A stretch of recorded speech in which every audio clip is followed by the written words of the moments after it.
আসসালামু আলাইকুম। এখন আপনারা দেখবেন সংবাদ শিরোনাম। গভীর শ্রদ্ধা আর ভালোবাসায় ভাষা শহীদদের স্মরণ করছে জাতি। সমতা আর সম্মানের বাংলাদেশ দেখতে চায় জনগণ। সবাই মিলে এসে এখানে ফুল দিতে পারছি শহীদদের। 52 সালে যে ভাষা আন্দোলনটা হয়েছে এবং আমরা এটা যাতে তরুণ প্রজন্মের কাছে পৌঁছে দিতে পারি, নতুন প্রজন্মকে মাতৃভাষা সম্পর্কে জানানোর জন্য ওকে নিয়ে আসলাম। 21-এর প্রথম প্রহরে কেন্দ্রীয় শহীদ মিনারে রাষ্ট্রপতি ও প্রধানমন্ত্রীর শ্রদ্ধা। 21-এর চেতনা ধারণ করে বৈষম্যহীন গণতান্ত্রিক দেশ গড়ার প্রত্যয়। আমাদের সংস্কৃতিকে সমৃদ্ধ করতে সক্ষম হব, আমরা বাংলাদেশের স্বাধীনতা, সার্বভৌমত্ব, গণতন্ত্রকে সংহত করতে সমর্থ হব। আমরা এবারের 21কে মর্যাদাবান করার জন্য আরও বেশি চেষ্টা করেছি। স্বাধীনতার পর প্রথমবারের মতো শহীদদের প্রতি শ্রদ্ধা জানালো জামায়াত। শহীদ মিনারে যাওয়ার কারণ জানালেন দলের আমির। এবার রাষ্ট্রীয় আচার হিসাবে এটা আমার দায়িত্ব, বিরোধী দলীয় নেতা হিসেবে এখানে আসতে হবে আমার সঙ্গীদেরকে নিয়ে, তাই আমি এসেছি। প্রথমবার তেজগাঁও কার্যালয়ে প্রধানমন্ত্রী তারেক রহমান বৃক্ষরোপণের পাশাপাশি আন্তর্জাতিক মাতৃভাষা দিবস উপলক্ষে অবমুক্ত করলেন ডাক টিকেট।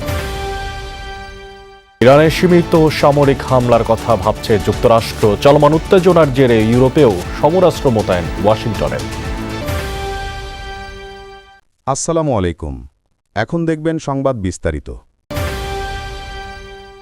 আজ মহান 21শে ফেব্রুয়ারি, আন্তর্জাতিক মাতৃভাষা দিবস।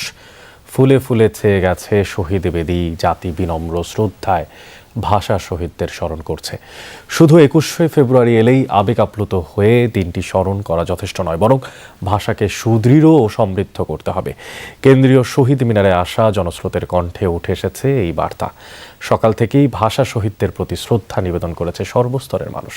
খালি পায়ে সারিবদ্ধভাবে ফুল নিয়ে সালাম, বরকত, রফিক, জব্বারদের আত্মত্যাগকে স্মরণ করেছেন সবাই। অনেকেই পরেছেন 21-এর প্রতীক সাদা কালো পোশাক। বিভিন্ন শিক্ষা প্রতিষ্ঠান, সরকারি বেসরকারি শিক্ষা প্রতিষ্ঠান, সামাজিক সাংস্কৃতিক সংগঠন এবং রাজনৈতিক দল ভাষা শহীদদের প্রতি শ্রদ্ধাঞ্জলি অর্পণ করেছে।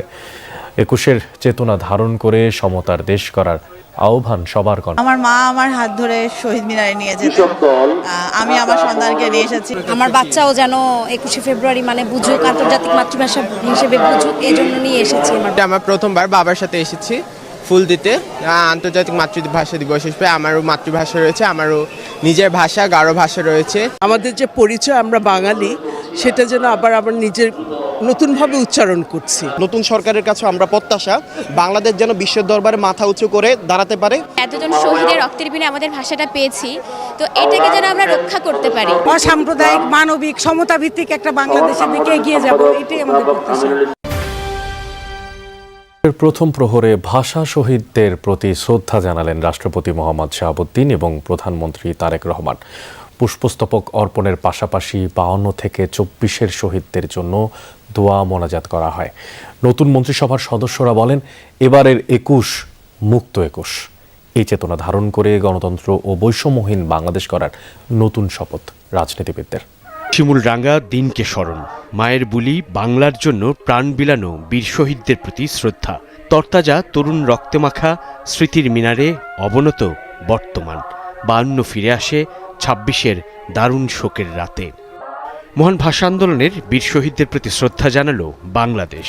21-এর প্রথম প্রহরে কেন্দ্রীয় শহীদ মিনারে শ্রদ্ধা নিবেদন করেন রাষ্ট্রপতি মোহাম্মদ শাহাবুদ্দিন। রাত 12টা বাজার 1 মিনিট আগে শহীদ বেদিতে পৌঁছান রাষ্ট্রপতি।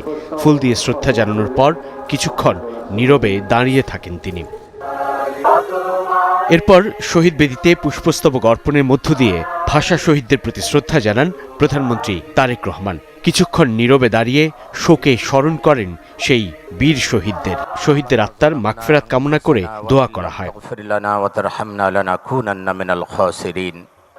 পরে মন্ত্রিপরিষদের সদস্যদের নিয়ে শ্রদ্ধা জানান প্রধানমন্ত্রী তারেক রহমান।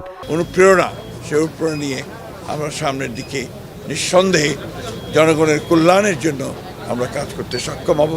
আমাদের মাতৃভাষাকে আমরা আরও সমৃদ্ধ করতে সক্ষম হব, আমাদের সংস্কৃতিকে সমৃদ্ধ করতে সক্ষম হব, আমরা বাংলাদেশের স্বাধীনতা, সার্বভৌমত্ব, গণতন্ত্রকে সংহত করতে সমর্থ হব। ছাত্রগণ অভ্যুত্থানের পরে মানুষের যে আকাঙ্ক্ষা, প্রত্যাশা, তার মধ্যে হচ্ছে আমাদের যেন আমরা জাতীয় সংস্কৃতি এবং ইতিহাসকে সর্বোচ্চ মর্যাদা দিই। সেই হিসাবে আমরা এবারের 21কে মর্যাদাবান করার জন্য আরও বেশি চেষ্টা করেছি। আগামীতেও ইনশাআল্লাহ আমরা জাতির সমস্ত ইতিহাস ঐতিহ্যকে সংস্কৃতিকে ধারণ করে যথাযথ মর্যাদার সাথে সবকিছু আমরা পালন করব। প্রথমবারের মতো কেন্দ্রীয় শহীদ মিনারে ফুল দিয়ে ভাষা শহীদদের প্রতি শ্রদ্ধা জানালেন জামায়াত আমির ও সংসদে বিরোধী দলীয় নেতা ডাক্তার শফিকুর রহমান। উপস্থিত ছিলেন 11 দলীয় জোটের সংসদ সদস্যরাও। আর এই সময় শহীদদের আত্মার মাগফিরাত কামনায় দোয়া মোনাজাত করা হয়। বিরোধী দলীয় নেতা জানান, রাষ্ট্রীয় আচারের অংশ হিসেবেই তারা শহীদ মিনারে গেছেন। পরে আজিমপুরে শহীদদের কবরে দোয়া মোনাজাত করেন জামায়াতের আমির। ইসলামের আমির ডাক্তার শফিকুর রহমানের নেতৃত্বে শহীদ বেদিতে পুষ্পস্তবক অর্পণ করেন জাতীয় সংসদের বিরোধী দলের এ সময় বিরোধী দলীয় নেতা শফিকুর রহমানের সঙ্গে বিরোধী দলীয় চিফ হুইপ নাহিদ ইসলাম, সংসদ সদস্য এটিএম আজহারুল ইসলাম, হাসনাত আবদুল্লাহ, আক্তার হোসেন সহ 11 দলীয় জোটের নেতারা উপস্থিত ছিলেন। জামায়াতে ইসলামীর কোনো আমির এবারই প্রথম শহীদ মিনারের বেদিতে ফুল দিয়েছেন সংসদের বিরোধী দলীয় নেতা হিসেবে। সেখানে তিনি 11 দলীয় জোটের নেতাদের নিয়ে মোনাজাত করেন। এবার রাষ্ট্রীয় আচার হিসাবে এটা আমার দায়িত্ব, বিরোধী দলীয় নেতা হিসেবে এখানে আসতে হবে আমার সঙ্গীদেরকে নিয়ে, তাই আমি এসেছি। নাগরিক হিসাবে আমাদের নাগরিক অধিকারগুলো আমরা পাইনি। 47 থেকে 71-এও পাইনি, 72 থেকে 24 পর্যন্ত বা আজকের দিন পর্যন্ত এখনো নাগরিকদের জন্য অধরা রয়ে গেছে তাদের অধিকারগুলো। এ সময় আগামী প্রজন্মের জন্য সুন্দর বাংলাদেশ গড়ার প্রত্যয় ব্যক্ত করেন জামায়াত আমির। আমাদের লড়াই অব্যাহত থাকবে শিশুদের জন্য। তানফির সিদ্দিক, টিপু, যমুনা নিউজ, ঢাকা। প্রথমবার রাজধানীর তেজগাঁও কার্যালয়ে অফিস করছেন প্রধানমন্ত্রী তারেক রহমান। সকালে তেজগাঁও কার্যালয়ে গেলে অফিসের কর্মকর্তা কর্মচারীরা প্রধানমন্ত্রীকে স্বাগত জানান। মূল ভবনে প্রবেশের আগে সাবেক প্রধানমন্ত্রী বেগম খালেদা জিয়া সরকারের সময় দায়িত্ব পালনকারী কর্মকর্তা কর্মচারীদের সঙ্গে কুশলাদি বিনিময় করেন তিনি। এরপরে একটি স্বর্ণ চাপা ফুলের চারা কার্যালয়ে চত্বরে রোপণ করেন প্রধানমন্ত্রী। মহান আল্লাহর দরবারে শুকরিয়া আদায় করে বিশেষ মোনাজাত করেন তিনি। এদিকে মহান শহীদ দিবস ও আন্তর্জাতিক মাতৃভাষা দিবস 2026 উপলক্ষে ডাক টিকিট উন্মোচন করেন প্রধানমন্ত্রী তারেক রহমান। ইরানের সাথে চলমান উত্তেজনার জেরে এবার ইউরোপেও সমরাস্ত্র মোতায়েন করেছে যুক্তরাষ্ট্র। আর পারমাণবিক চুক্তিতে বাধ্য করতে ইরানে সীমিত সামরিক হামলার বিষয়টি বিবেচনা করছে ওয়াশিংটন, মন্তব্য মার্কিন প্রেসিডেন্ট ডোনাল্ড ট্রাম্পের। আর অন্যদিকে যুদ্ধের বদলে কূটনৈতিক সমাধানে আগ্রহী ইরান, জানিয়েছে দেশটির পররাষ্ট্রমন্ত্রী। ইরানের সাথে পরমাণু চুক্তি নিয়ে উত্তাপের জেরে এবার ইউরোপে সামরিক তৎপরতা বাড়ালো যুক্তরাষ্ট্র। বোধ যুক্তরাজ্য ও পর্তুগালের বিমান ঘাঁটিগুলোয় অত্যাধুনিক মার্কিন যুদ্ধবিমান অবতরণ করতে দেখা গেছে। ইউরোপ ও আফ্রিকার মাঝের কৌশলগত জলপথ জিব্রাল্টার প্রণালীতেও দেখা মিলেছে বিমানবাহী প্রেসিডেন্ট ডোনাল্ড ট্রাম্পের কথায়ও মিলল ইরানে হামলার ইঙ্গিত। সাংবাদিকদের প্রশ্নের জবাবে জানান, পারমাণবিক চুক্তিতে তেহরানকে বাধ্য করতেই সীমিত সামরিক হামলার কথা বিবেচনা করছে ওয়াশিংটন। বেশ কয়েকটি সূত্র জানিয়েছে, অনুমোদন পেলে কয়েকদিনের মধ্যে চালানো হতে পারে